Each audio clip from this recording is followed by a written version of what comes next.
매주 금요일은 금융시장과 산업계에 주목받는 이슈를 심도 있게 점검하는 시간 마련하고 있습니다. 이번 주에 이 가상화폐와 관련된 이슈 많이 접하셨을 텐데요. 최근 금의 가치를 뛰어넘었다, 광풍이다라는 어떤 다양한 의견 등이 나오고 있고, 또 이번 달 들어서는 그 가치가 2배 이상 올랐다라는 의견 등도 나왔습니다. 머지않아 디지털 가상화폐가 될 수 있다라는 어떤 낙관적 의견과 또 투기에 불과하다라는 다소 좀 비관적 의견이 혼재되어 있는데요. 먼저 이와 관련된 소식 조영 기자가 알아봤습니다. 디지털 가상화폐 비트코인의 가격이 2,000달러를 넘어 이제 3,000달러로 달려가고 있습니다. 25일 기준 1비트코인의 가격은 2,682달러 24센트. 이날 하루만 무려 200달러가 올랐습니다. 연초 1,000달러에도 미치지 못했던 비트코인은 지난 3월 전통 안전자산인 금값을 뛰어넘더니 5월에 들어서는 그 상승세가 더 가파라졌습니다. 해외 가상화폐 거래소들은 비트코인이 연내 3,000달러를 넘고 4,000달러까지도 갈 것이란 핑크빛 전망을 내놓기도 합니다. 전문가들은 최근 일본이 비트코인을 합법화했고 미국과 영국 등이 가상자산으로 디지털 화폐를 인정하면서 향후 현금 없는 사회에서 비트코인이 본격적인 화폐의 역할을 할 것이란 전망에 투자 수요가 몰렸다고 풀이합니다. 하계 올림픽인데 국가가 정책적으로 그 비트코인을 갖다 일본에서 통용할 수 있도록 키우고 있어요. 세계각 사람들이 갈 거 아니에요, 거기로. 특히 중국 사람들도 많이 갈 텐데 비트코인도 많이 가지고 있을 테고 그런 측면도 있기 때문에 비트코인 가격이 올라가려고 생각하니까 아마 일본 사람들도 비트코인을 많이 산 것 같고요. 여기다 최근 전 세계를 뒤흔든 워너크라이의 랜섬웨어 공격 해커들이 비트코인을 요구하면서 더 큰 주목을 끌기도 했습니다. 하지만 금융권 전문가들은 아직까지 화폐의 주요 기능을 수행하지 못하며 최근의 급등세는 17세기 네덜란드 튤립 가격 광풍을 떠올리게 한다고 지적합니다. 당분간 투기 수요로 가격 상승세는 이어지겠지만 가격 변동폭이 지나치게 크고 관련 제도도 미비한 만큼 투자는 신중히 접근해야 한다는 것입니다.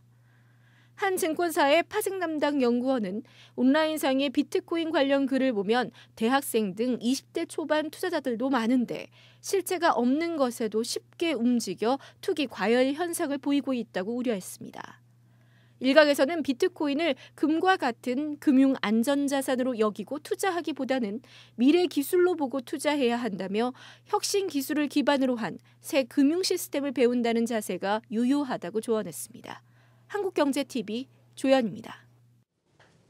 네, 사실 비트코인, 가상화폐라고 그러면 아직도 생소하게 느끼는 분들이 많으실 것 같습니다. 오늘 조금 더 이 가상화폐에 대한 본질 가치와 어떤 투자 전략을 우리가 어떤 형태로 고민해야 되는지 시간을 마련해 봤는데요. 비트코인 거래소 코빗의 김진아 이사 모시고 자세한 내용 들어보도록 하겠습니다. 안녕하세요. 네, 안녕하십니까. 네, 사실 이 코빗은 비트코인 거래소 우리나라의 첫 거래소라고 얘기를 들었습니다. 네, 그런데 맞습니다. 요즘 이 언론에서 이 비트코인의 어떤 가격 변화를 제시할 만큼 이달 들어서 조금 가격 변동이 컸었던 것으로 같은데요. 구체적으로 어떤 변화를 보였는지 좀 얘기를 들어볼 수 있을까요? 그러니까 1년 전 가격과 비교를 해드리면 그 당시 400불 정도였는데요. 지금 아까 보도 보셨지만 2,600불, 700불까지도 네, 엄청나게 많이 올랐네요. 예, 올랐고요. 네. 그걸 장기적으로 보면 2013년에 우리 첫 번째 비트코인 열풍이 있었을 때 그때 한 1,200불까지 올랐다가 이후에 악재들, 거래소가 해킹당한다든지 이런 악재들이 있으면서 굉장히 또 폭락하기도 했었습니다. 그래서 200불대까지 간 적도 있었고요. 네네. 그러다가 작년부터 해가지고 다시 오르기 시작해서 지금 올해 3월, 4월부터 굉장히 큰 폭, 가파른 상승세를 보여주고 있습니다. 네, 이 현재 1비트코인이 대략 한 2,600불대까지 올라왔다라면 사실 금이 온스당 한 1,300불 내외의 부분이니까 분명히 금값보다는 네. 비싸진 것이 맞는 것 같거든요.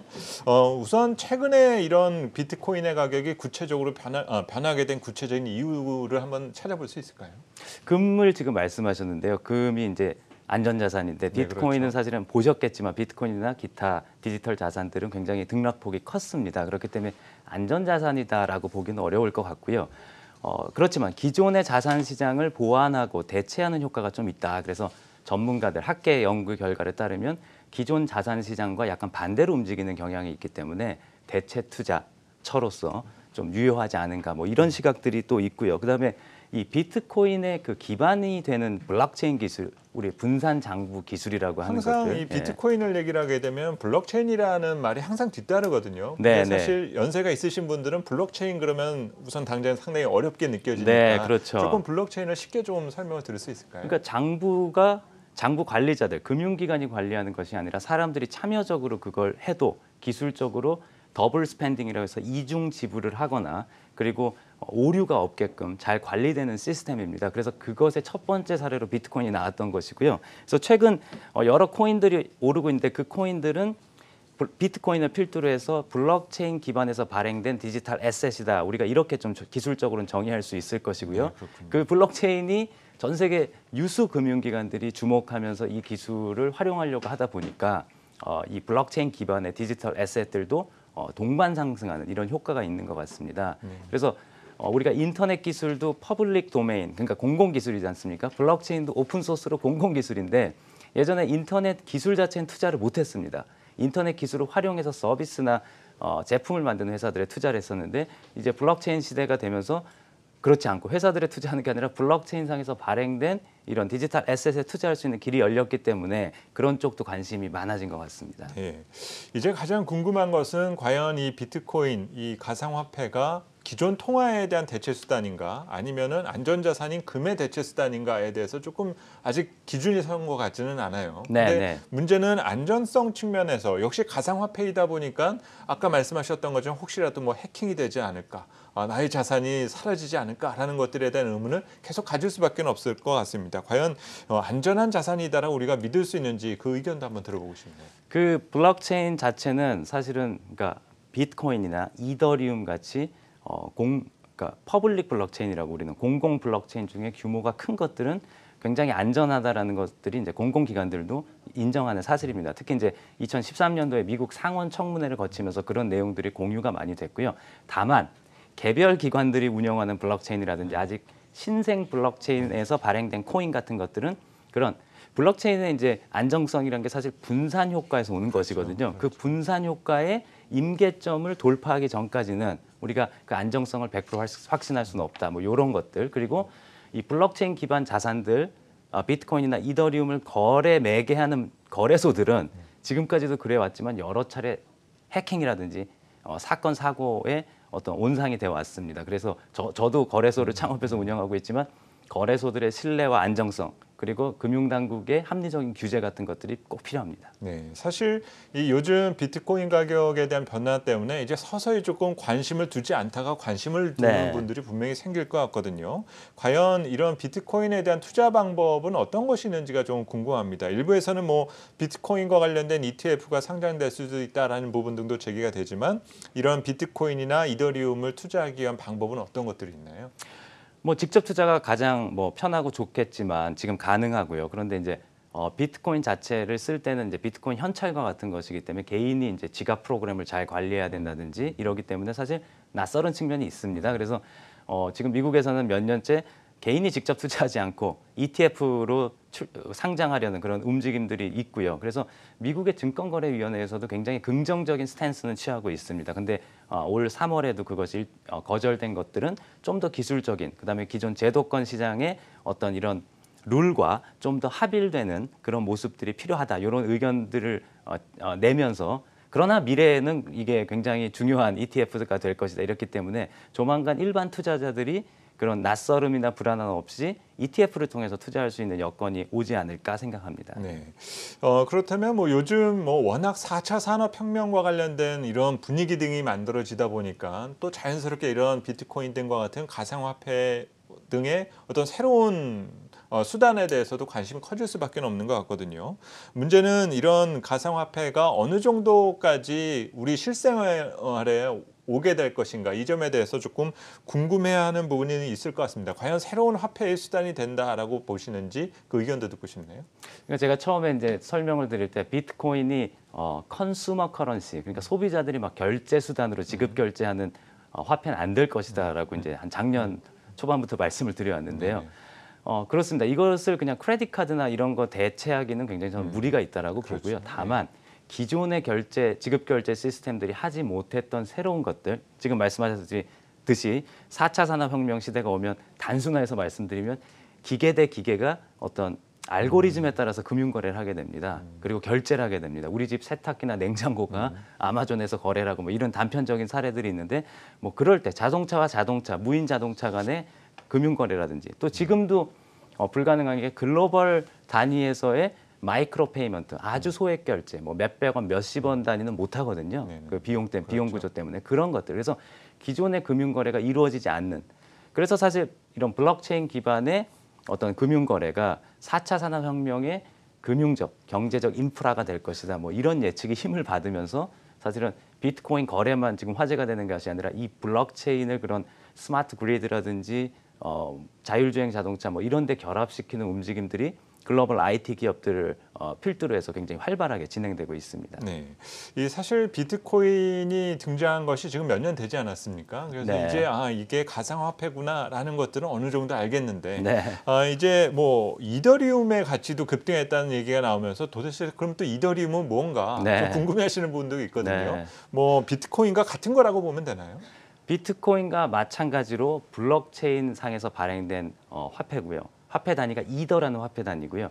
그 블록체인 이름을 이더리움이라고 하는데 비트코인은 저희가 화폐 단위를 아까 말씀드린 대로 관리하는 분산 장부여서 이 비트코인을 쓰고 그다음에 자기가 소유하고 있는데 이 장부 관리에서 한치의 오차도 여태까지 없었다. 뭐 이런 신뢰가 있다면 이더리움은 그렇게 화폐 단위를 주고받는 것을 넘어서 그 안에서 프로그램 같은 것들이 돌 수가 있습니다. 그래서 지금 여러 금융기관들이 이더리움을 플랫폼으로 해서 자신들의 금융 서비스 프로그램을 거기에 올리는 것들을 하고 있어요. 그래서 이더리움이 최근 급격히 올랐을 때도 원인이 됐던 것 중에 하나가 지난 한 3월경에 그 JP 모건이나 산탄데르 같은 세계적인 은행들이랑 또 인텔 같은 IT 기업들 한 30개가 모여서 뉴욕에다가 엔터프라이즈 이더리움 얼라이언스라는 기업 간 연합을 만들었습니다. 그래서 그런 기대도 또 모으고 있거든요. 그래서 비트코인보다 좀 더 스마트 계약이나 프로그램이 돌아갈 수 있는 것까지, 그러니까 기능이 좀 확장된 블록체인이다, 이렇게 보시면 될 것 같습니다. 사실 이 가상화폐의 가치가 어떤 뭐 경기 상황이나 어떤 수요나 공급에 대한 논리에서 가치가 변한다라면은 뭐 그 변화에 대해서 어떤 특별한 의미를 둘 수가 있을 텐데 사실 요즘의 경우를 보면 너무 가파르게 이제 급등을 하게 되니까 네, 당연히 맞습니다. 이제 몰랐었던 사람들 입장에서 보면 저건 좀 비정상적인 것이 아닌가, 투기가 아닌가라는 것들에 생각을 하게 됩니다. 과연 이 가상화폐에 대한 어떤 본질적 가치에 대해서는 어떤 모르는 사람들이 봤었을 때 그 기준은 무엇인지 좀 그 기준을 한번 세워둘 필요가 있을 것 같거든요.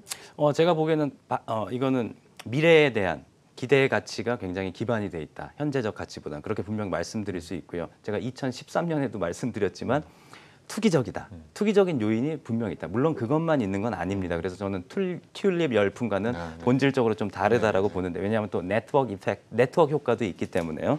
그렇지만 특히나 한국에서는 시세가 굉장히 과열돼 있습니다. 그러니까 지금 아까 말씀드린 1비트코인 단위의 2,500불, 600불 하는 글로벌 시세보다도 굉장히 20% 정도 지금 과열이 돼 있거든요. 그래서 투자에 유의하셔야 되고요. 묻지마 투자보다는 새로운 혁신 기술을 조금씩 배워간다는 그런 마음가짐으로 분산 투자할 수 있는 것들이 저는 바람직하다라고 보고 있고요. 그것도 불안하신 분들은 ETF 상품 같은 것들이 나올 때까지 관망하셔도 좋을 것 같습니다.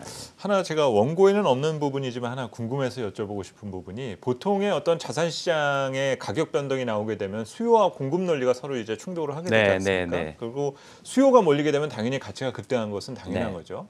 근데 보통 이러한 분위기가 만들어지게 되면 공급이 늘어나면서 그 가격을 억제하는 현상들을 보이게 되는데, 그렇죠. 차익 거래 이 같은 가상화폐 것들이요. 같은 경우는 어떤 공급자가 없는 상황 아닙니까? 알고리즘 상에서 발행이 돼서요. 그 마이닝하는 채굴자들이 그것들을 가져가게 됩니다. 그 인센티브로서. 그래서 한국에서 이렇게 가격이 높은 이유는 잘 아시다시피 한국에 지금 채굴자들이 별로 없습니다. 그래서 해외 채굴자들이 그런 차익 거래, 아비트라지 거래를 하기 위해서 한국으로 이제 보내야 되는데, 이 비트코인 세계에도 KYC 같은 이제 개인 인증 확인 제도가 있기 때문에 그것이 여의치 않을 경우에 이렇게 벌어지는데, 점점점 차익 거래로 이렇게 좁혀지고 그런 모습들을 보이고 있습니다. 예. 그러면 쉽게 얘기를 하면은 지금 당장은 어떤 심각한 공급 과잉이나 이런 일이 발생할 확률은 극히 높지는 않다. 알고리즘상으로 캡이 씌워져 있습니다. 네, 발행량에. 그렇군요. 네네네. 그렇다면 이제 조금 어려운 질문을 드려야 될 것 같습니다. 이미 이달 들어서 비트코인이 가격이 급등했다라는 것들은 이미 알려져 있는데 비트코인이나 이런 이더리움의 가치 상승이 당분간 이어질 것으로 보시는지 가장 궁금한데요. 저는 뭐 아까도 말씀드렸지만 지금 4차 산업혁명이라든지 여러 가지 변화의 흐름 속에서 본질적으로 이것이 패러다임 전환적인 기술은 맞다라고 봅니다. 그리고 아까 말씀드렸듯이 굉장히 새로운 트렌드들을 만들어가고 있는 거죠. 기존의 기술이 해결하지 못했던. 그리고 또 하나 보자면 비트코인이 어떤 대체 자산뿐만이 아니라 이 아까 말씀드린 블록체인 상에서 기반으로 생성된 수많은 코인들이 지금 나오고 있는데요. 그 코인들을 거래하는 결제화폐로 또 비트코인이나 이더리움이 활용이 되고 있습니다. 그러니까 새로운 자본 조달 시장이 나오고 있고요. 굉장히 유능한 소프트웨어 회사들이 이제는 벤처 캐피탈에서 엔젤 펀드를 받고 IPO하는 걸 목적이 아니라 요즘은 ICO라는 단어가 나오고 있습니다. 그래서 Initial Coin Offering이라고 그래서 초기 자금 조달을 코인을 프리세일 해가지고 얻는다든지 저는 이런 것들이 자본시장에서 굉장히 중요한 변화를 가져올 것이다라고 보기 때문에 우리가 잠시 경험했지만 크라우드 펀딩이라는 것들이 맹아적인 형태였다면 이것이 이제 블록체인 기술과 결합되면 굉장히 더 폭발적인 어떤 그런 참여적 자본시장 이런 것들이 글로벌 단위에서 형성될 거라고 보고요. 그런 점은 이제 장밋빛. 그렇지만 과도하게 투기적으로 이것을 막 사재기하고 이렇게 버블을 만들어내는 것들은 유의하셔야 될 것 같고요. 특히나 또 제가 방송에서 많이 강조드리고 있는 것들이 이런 유망한 기술이 나오다 보니까 처음에 닷컴 버블 초반에도 그런 것들이 있었지만 이런 기술들을 표방을 한 사기 케이스들이 많습니다. 다단계라든지 유사수신행위 같은 것들이요. 근데 아셔야 될 것들은 비트코인이나 이런 블록체인 기술은 오픈 소스로 소스를 다 공개합니다. 그래서 백도어가 있는지 없는지를 같이 검증합니다. 두 번째로 굉장히 공공적인 지배 구조를 갖고 있습니다. 주인이 없는 형태가 굉장히 많고요. 그래서 이런 것들이 아닌 경우에는 투자에 크게 유의하셔야 될 것 같습니다. 네, 뭐 아직 생소한 어떤 분야이긴 하지만 우리 금융 환경이 그만큼 발전해가고 새로운 길을 찾아가고 있다라는 상당히 긍정적인 변화인 것 같습니다. 뭐 아직 우리가 공부해야 될 부분들이 많지만 이런 변화의 과정에서 어떤 새로운 어떤 투자 환경의 변화가 생긴다는 점들을 꼭 기억하고 앞으로도 좀 더 공부를 해야 될 부분일 것 같네요. 자, 지금까지 코빗의 김진아 이사 모시고 비트코인과 관련된 내용 들어봤습니다. 오늘 말씀 잘 들었습니다. 네, 감사합니다.